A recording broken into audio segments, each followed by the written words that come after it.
I remember the exact moment I understood that everyone I loved had been lying to me. Not just one person. Not a stranger.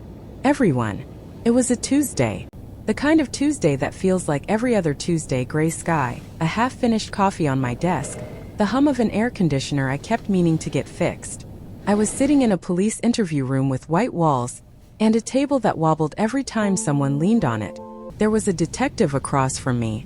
She had kind eyes.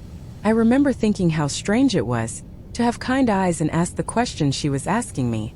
She slid a photograph across the table. I looked at it. I looked away. I looked at the wobbling table. I looked at my own hands. My hands did not feel like my hands. "We need you to walk us through the morning one more time," she said. And I thought, which morning? The morning everything ended? Or the morning that was actually the beginning of something I still do not fully understand? Because here is what they did not tell me in that room. Here is what took me weeks and then months to finally piece together. That child did not die because of me. That child was never supposed to survive at all. But let me take you back. Let me take you back to before any of this. To when the word family still meant something safe to me. My name does not matter. What matters is that I was the older sister. That was always my identity, the older one, the responsible one, the one who made it.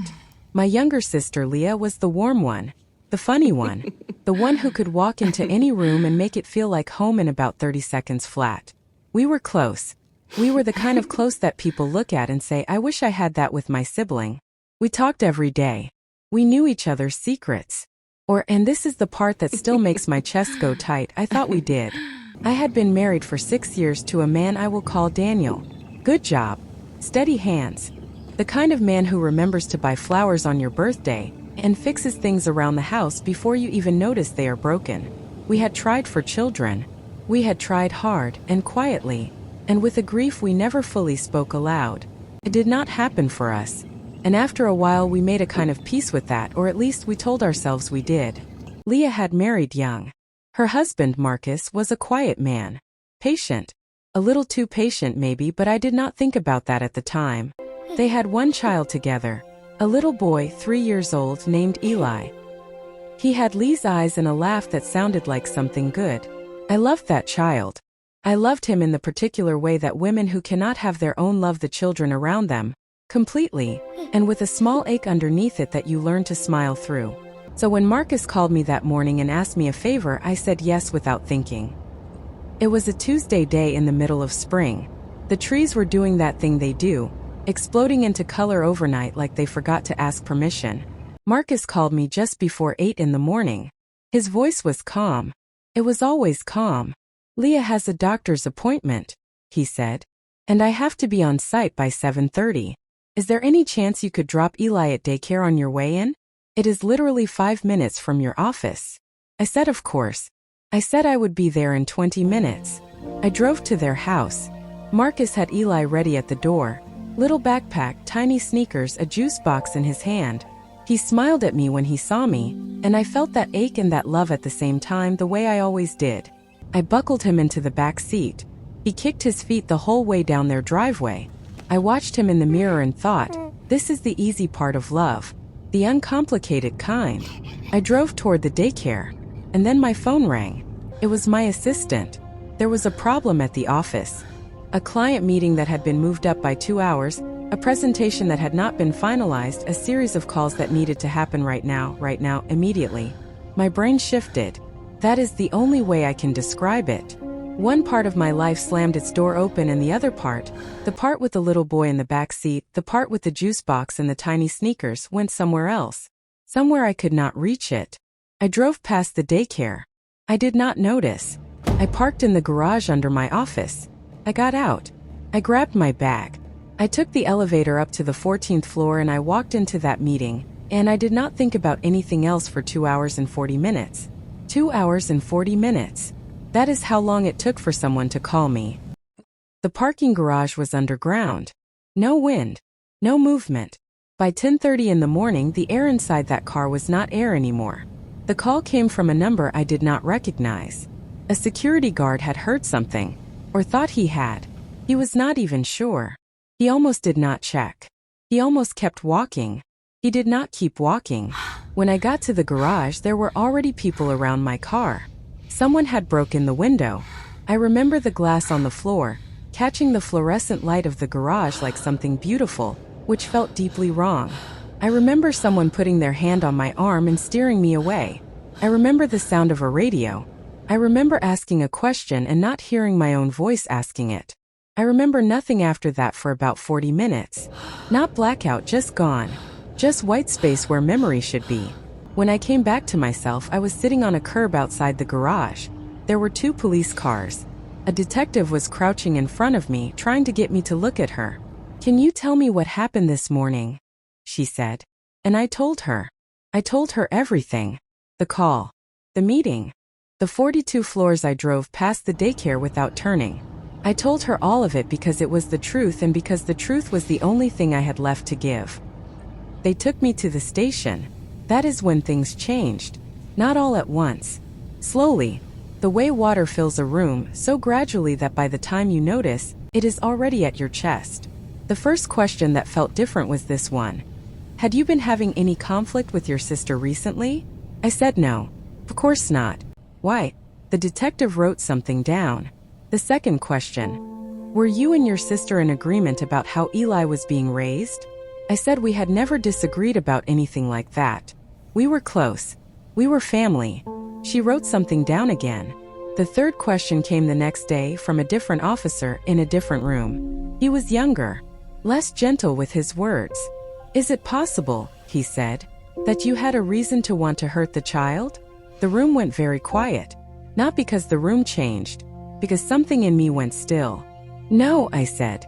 "Is there anything about your relationship with your sister," he said, "that you have not told us?" And I looked at him and I said, "What do you know that I do not?" He said nothing. He looked at his notepad, and the silence sat between us like a wall. They did not charge me that day, but they did not let me go easily either. They asked me to remain available. They asked for my phone records. They asked for the records from the parking garage, the timestamp, the entry, the exit. They asked for everything. I gave them everything, because I had nothing to hide. That thought kept me moving. I have nothing to hide. But something else was growing underneath that thought. Something small and cold. Question I could not name yet. Why had Marcus called me that morning instead of Leah? If Leah had a doctor's appointment, why did I not know about it? She called me every day. We talked about everything. I could tell you what she had for dinner on most nights. I could tell you which show she watched before bed. A doctor's appointment, she would have mentioned it. She mentioned everything. Except she had not mentioned this one. I called her from the hotel room they had put me in. The room felt too clean, too quiet, like nothing bad had ever happened inside it. Like it refused to hold what I was carrying. She answered on the second ring. Her voice was already breaking. Not cracking, breaking. Like something inside her had snapped and there was no putting it back together. She was crying. Hard. The kind of crying that makes it difficult to breathe between words. "I don't understand," she kept saying. "I don't understand how this could happen. I'm so sorry," I said. And I meant it. God, I meant it. "Leah, how do you forget a child?" she said suddenly. The question cut straight through everything else. "I didn't mean to," I said. "I swear to you I didn't." "You have everything," she said, her voice rising now, sharp in a way I had never heard before. "You have money, you have your career, you have that perfect life, and still you couldn't have a child." I felt something in my chest drop. "Leah. And now this," she continued. "Now my son is gone because you just forgot him? Just like that." "I didn't forget him," I said, but even as I said it, the words sounded thin, fragile, like they couldn't hold the weight of what had happened. There was a pause on the line, a long one, and then she said it. "You wanted this," she whispered. I stopped breathing. "You wanted to know what it felt like," she said. "To take something from me. To finally have something I had that you didn't." "That's not true," I said, my voice breaking now. "Leah, you know me. You know I would never." "I don't know you," she said. Quiet. Flat. Final. "I don't know you at all." The line went dead. I lay in that hotel bed and stared at the ceiling and told myself I was imagining things. I told myself grief makes people different. I told myself she was a mother who had just lost her child and I was the worst person in the world for noticing anything other than that. I told myself all of those things. And then I picked up my phone and I called Daniel. He answered on the fourth ring. He sounded like he had been asleep, which didn't make sense. It was the middle of the afternoon. Daniel never slept in the afternoon. "Where are you?" I asked. A pause. "Home," he said. "I've been here all day. I took the day off. To be here for you." Something about the way he said it should have comforted me. It almost did. Almost. I swallowed. "Leah thinks I did it on purpose," I said. Silence on the line. "Not long, but long enough." "What do you mean?" he asked, softer now. She said I wanted this," I said. The words felt wrong in my mouth. Heavy. That because I couldn't have a child that I stopped. I couldn't finish it. Another pause. I could hear him shift on the other end like he was sitting up now, fully awake. "Hey," he said gently. "Listen to me." I closed my eyes. "She's grieving," he said. "She just lost her child. People say things they don't mean when they're in that kind of pain." "It didn't sound like something she didn't mean," I said quietly. "It is," he said, firmer this time. "You know, Leah. She loves you. She's not herself right now." I sat on the edge of the bed, staring at nothing. "Just ignore it," he continued. "Don't let that get into your head. You've been through enough already. Ignore it." The words settled somewhere deep, like a suggestion I didn't question, like something I wanted to believe. "Okay," I said finally. "I'm here," he said. "We'll get through this. Together." I nodded even though he couldn't see me. "Okay." We hung up, and for a moment, I let myself believe him. I sat there on the edge of the bed, phone still in my hand, staring at the carpet like it might give me something solid to hold on to. But then something shifted. Not all at once. Just a small feeling. The kind you almost ignore. I replayed the call in my head. The way he sounded. The pauses. The background noise. That's what caught me. There had been a sound behind him. Faint. Easy to miss. But now that I thought about it, I had heard it before. Just minutes earlier. When I was on the phone with Leah. I sat up slowly. No, I told myself. That doesn't mean anything. People live in the same city. Sounds overlap. TVs, traffic, neighbors, anything. But my mind didn't stop there. There was something else. When I spoke to Leah, there had been a soft, rhythmic tapping in the background. I hadn't paid attention to it at the time. It blended into everything else, her crying, my own heartbeat in my ears. But Daniel had it too.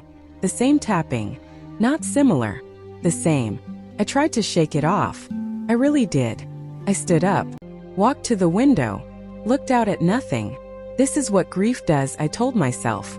It makes connections that aren't there. It looks for patterns because the truth is too simple and too unbearable. But then another thought slipped in. When I called Leah, she hadn't asked where I was. And when I called Daniel, he hadn't asked where I was either. That should have been the first question. For both of them. Where are you? Are you okay? Neither of them asked. I felt it then. Not panic. Not yet. Just something cold. Something precise. I looked down at my phone. And for the first time since all of this started, I didn't feel like I was standing inside the truth anymore. I felt like I was standing just outside of it, looking in. That was the moment the question changed. Not what happened, but what am I not seeing? I sat back down on the bed slower this time, and somewhere between one breath and the next, the answer came to me. I needed someone else to look. I hired someone to look. That is the cleanest way I can say it. A professional, someone who finds information. I paid $3,500 upfront and did not think twice about it. I told myself I was doing it to help the police investigation. I told myself I needed to understand the full picture. I told myself a lot of things during those 2 weeks. The report came back on a Friday. I sat in the hotel room and I read it, page by page. Slowly, not because I wanted to take my time, but because something in me kept refusing to understand what I was seeing. Daniel and Leah. Leah and Daniel. Not recent. Not a mistake. Not something that happened once and ended. 18 months. 18 months of something real. Something deliberate. Something hidden in plain sight while I moved through my life thinking I knew what my life was. I kept reading. Meetings. Calls. Places I had never been. Times I had been at work. A second phone. Cash payments that weren't really cash if you knew where to look. My hands felt cold. And then I reached the part about Eli. I didn't understand it at first. I had to read it again. And then again. The investigator had written it carefully. Not confirmed, but strongly indicated. Daniel had reason to believe Eli was his biological child. I put the papers down. For a second, nothing happened. No reaction. No tears. Just silence. And then something strange began to unfold in my mind. Memories. Small ones. The kind you don't store as important. Daniel sitting on the floor with Eli, building something out of blocks. More focused than I had ever seen him with anything else. The way he would always watch him. Not casually. Not the way adults watch children out of obligation. Carefully. Like he was studying him. Like he was proud. I remember how he would light up when Eli walked into a room. Every single time. Not polite happiness. Not good uncle energy. Real happiness. And I had smiled when I saw it. I had thought, this is who he is. This is the kind of man I married. Steady. Kind. The kind of man who shows up for family. I had thought he was just playing his role. Doing what a good husband does. What a good brother-in-law does. I had even loved him more for it. I sat there on the bed, staring at the report, and felt something shift inside me. That little boy laughed like Daniel. I had noticed it once. Maybe twice. Passing thought. Coincidence. That's what I told myself. Children pick things up. Sounds overlap. Laughter isn't something you can own. That's what I believed. Because it was easier than asking why. I put the papers down on the bed. I walked to the bathroom. I ran cold water over my hands for a long time. I looked at myself in the mirror. My face looked exactly the same. I could not understand why. I kept thinking that little boy laughed like Daniel. I had thought it was just one of those strange coincidences. I had thought that sometimes children just remind you of people. I had thought so many things. I went back to the bed. I picked up the report. I kept reading. What am I going to do? And there, near the end, in a section marked background on Marcus Reeves, was the sentence that finally made the whole picture come together. Marcus had hired the same kind of investigator 6 months before me. He had known about the affair for 6 months. He had known about Eli for 6 months. And then 6 months later, he had called me on a Tuesday morning with a calm voice and asked me to do a favor. I did not sleep that night. I did not sleep the night after. I went over every detail of that Tuesday, every single one. Marcus had known I would get a work call. He knew my schedule. He had been to my office parties. He knew my assistant's name. He would have known that a restructured client meeting, called early enough on the right day, would pull my attention completely. He also would have known, because I had told him this myself at a dinner table 6 weeks before, that the parking garage under my office building was underground and had no cell signal and almost no foot traffic until after 11. He would have known all of that. And he had put his son in a car with me anyway. His son. Or not his son. That was the thing he could not live with. That was the thing that had been eating him for 6 months, quiet and patient, the way he was always quiet and patient. I sat with this for 3 days before I called the detective. When I told her what I knew, she was quiet for a long moment. "Why did you not come to us with this sooner?" she said. "Because I needed to be sure," I said. "And because for about 48 hours I was not certain I was going to come to you at all." Another silence. "What changed your mind?" I thought about Eli. I thought about the way he kicked his feet in the back seat. I thought about the juice box. "He deserves someone to tell the truth for him," I said, since no one else in his life was going to. The investigation shifted. I will not walk you through every legal detail because some of it is still moving, and because the point of this story is not the courtroom. The point of this story is something quieter and stranger than a verdict. Marcus was brought back in for questioning. His phone records showed contact with my office, not with me, but with a number connected to someone who worked in the same building. Someone who could have tipped him off about the meeting time. It was circumstantial. It is still being sorted out. Leah I have not spoken to. I have tried twice. Both times she did not answer. I am not ready to force it, and I am not sure I ever will be. The grief I carry for her is different from any grief I have known before. It is grief for a person who is still alive and still somewhere in the world, but who is not the person I thought I knew. I do not have a word for that yet. Daniel I have let go of. That was the easiest and the hardest part. Easy because once I saw it I could not unsee it.